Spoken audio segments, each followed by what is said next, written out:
May gagawin tayo mga kabuting-ting. Lagay ng ice cream. Nalubog sa baha. Nagkaroon ng ground. Tapos namamatay ang power. Ngayon gagawin natin ito mga kabuting-ting. Hindi pa tayo nakakapagbukas na ito mga kabuting-ting pero siguro madali lang to dahil parehas lang to. Gagawin natin mga kabuting-ting. Tutok lang tayo. Baka makakuha tayo ng idea sa paggawa ng ice cream maker. Kaya tutok lang tayo mga kabuting-ting. Tingnan natin kung ano ang laman nito. Sige. Tutok lang tayo. Bubuksan natin to. Bubuksan ko lang muna mga kabuting-ting.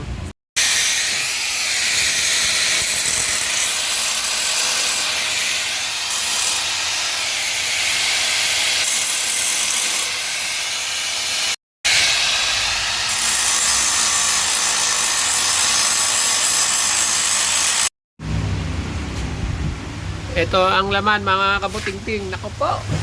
Ang tindi pala ng laman nito. Lumubog sa baha. Naabot agang bumbunan nito. Lubog na lubog. Talagang abot agang babaw talaga. Lumubog talaga to. Lumubog. Nako. Ang pwedeng masira niya is pan. No? Ang lakas kasi ng ground Hindi kaya nasira na yung pan nito. Kaya bubaksan natin lahat to. Matrabaho to. Tapos yung motor niya, yung pang-blending niya, yung panghagod, stack up na. Stack up. Ako po. Stack up ang motor. Yan, lakas ng ground. Tapos, yung ano niya, ito. Ano kaya naman na ito? Pumasok na wire, Ito, ano kaya naman to? Ito kaya naman to, control, mga relay, tapos transformer to, sunog to, sigurado to. Lakop pa. Kaya pala namamatay Kaya pala namamatay. Tapos yung motor niya naman, hindi naman masisira yan Ang pwedeng masira dyan,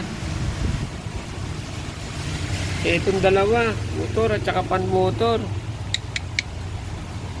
Yan dalawa ang pwedeng masira dyan. Kaya rewind to mga kabuting-ting. Magre-rewind tayo ng motor mga kabuting-ting. Tapos ito po, yung relay niya mukha naman walang sunog Mukhang okay naman Mukhang okay naman. Mukhang okay naman to. Kasi nagkaroon pa raw ng display Namamatay na lang Ang problema yung motor. Nakaw. Stack up. Teka mga kabuting-ting, tatanggalin ko lang yung fan belt. Ang hirap tanggalin, stack up Ha? Tatanggalin ko lang yung fan belt. Naglit lang. Ito mga kabuting-ting Ito, okay to. Walang sira dito sa mechanism niya. Ito, sensor to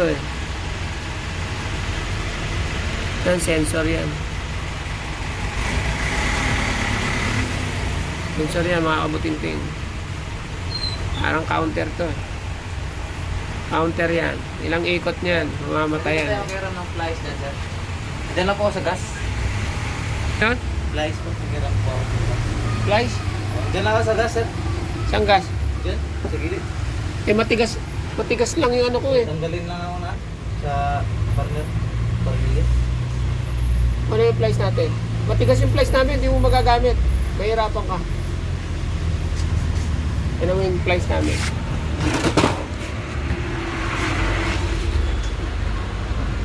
Ano ba nasira? Partner, yung tornilyo. Pati na mo. Kung kaya mo. Alright Balik mo na. kagad.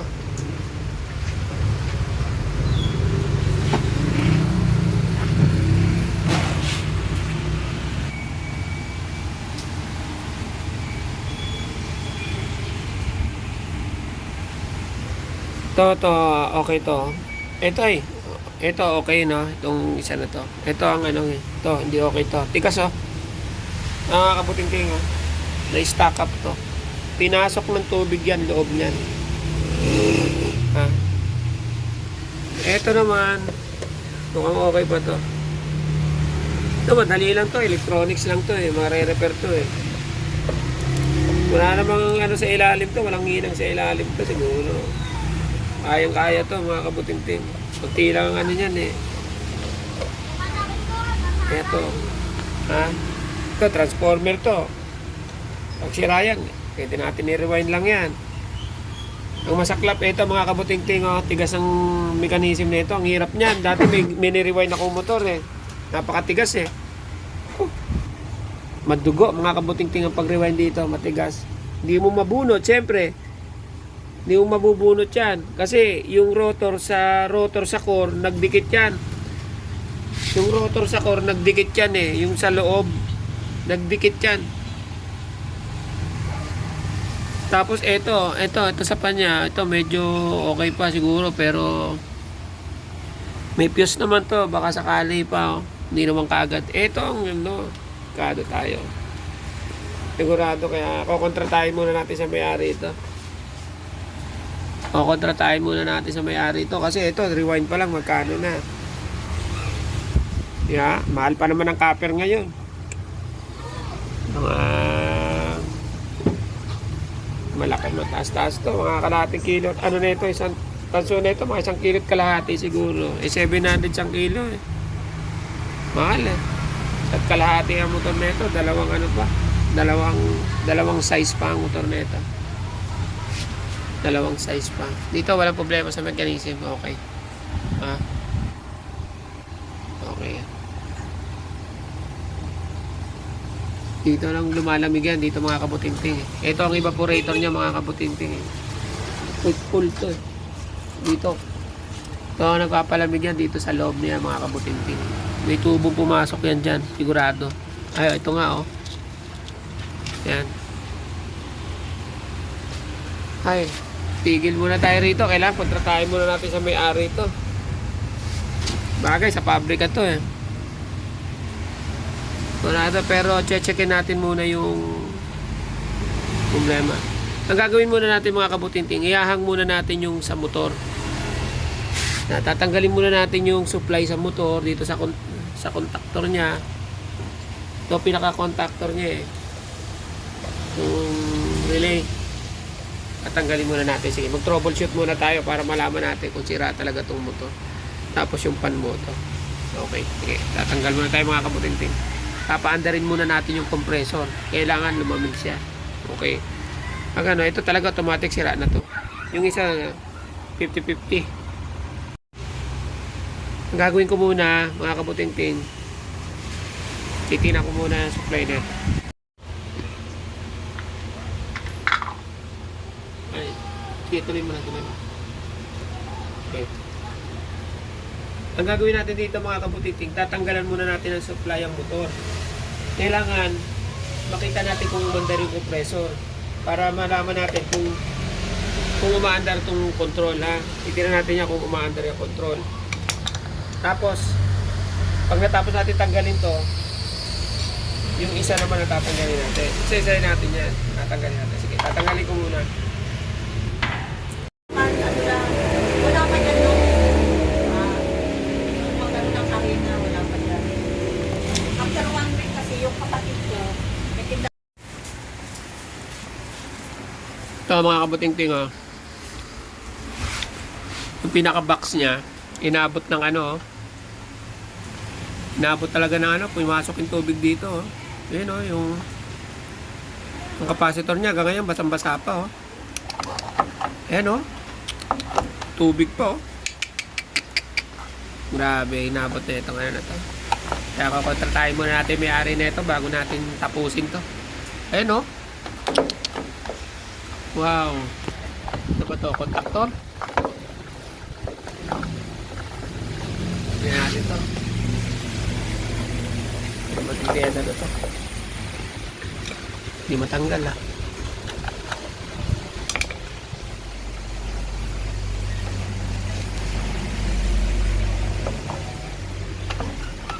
Terminal. Pumasok dito. Tanggalin ko lang muna ito mga kabuting-ting para makita natin itong pyesa na to. Hindi matanggal ah. Hindi mahugot. Ay, ano ka ba? Naipit ka pa oh.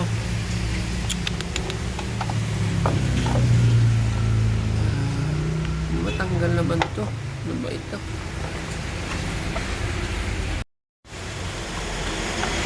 Tornilyo pala sa ilalim to mga kabutingking.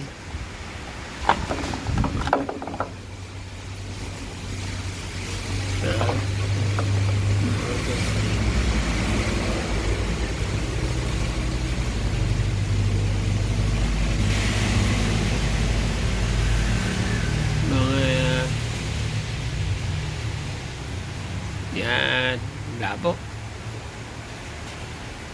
Nasaksakan ang kapasitor niya.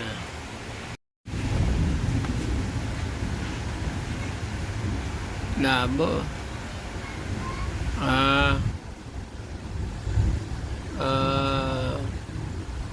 Para siyang contactor to mga kabutingting. Relay lang to, relay sa kapasitor. Bali, nagdadagdag lang siya muna ng ano, pag na-start niya na yung isa. Pag isa kasi normally open, no? Puro naka-close, relay lang to. Sa dalawang kapasitor na nakaano sa motor.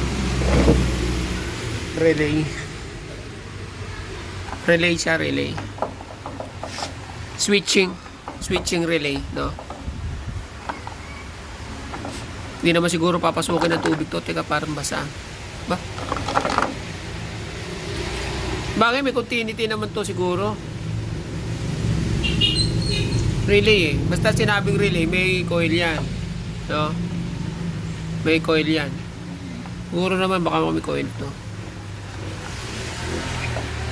Hindi naman siguro basta pasukin ng tubig to. Ewan natin to. Kailangan buksan na lang natin to para sigurado tayo. Kasi ang dami masisira talaga pag bahay. Pag may coil to, o kaya kahit sabihin mong switch lang yan, yung pag dumumi yung contact point yan eh. Pag dumumi yung contact point yan, ako, malaki magagastos ng may-ari na ito. Ito, kapasitor, buo to. Okay, may tubig pa rin Tinakta ko na to. Ang klase naman, baka may tubig na sa loob to Baka pinasok ng tubig sa loob. Anong klase yan Apo ko na may tubig pa rin. Malaki magaga. Ito dito buo yan. Yan, mechanism yan. Ito sensor to mga kabutingting lang. Sensor lang yan. Parang magnet sensor lang yan. Pag nagtatapat yan, nagka-count yan. Yan. Yan. Sensor lang yan.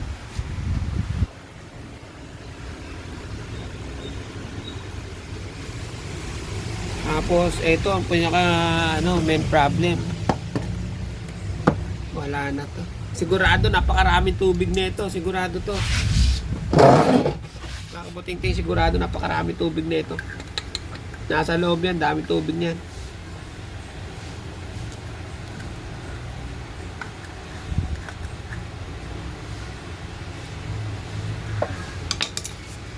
Kukontratahin ko muna yung may-ari na ito.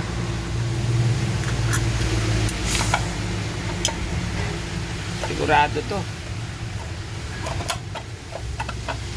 Ito, kapasitor to Tingnan natin kung ano nangyari dito. Ito naman, hindi naman basa. Natuyo na. Natuyo na. Okay na, Okay to.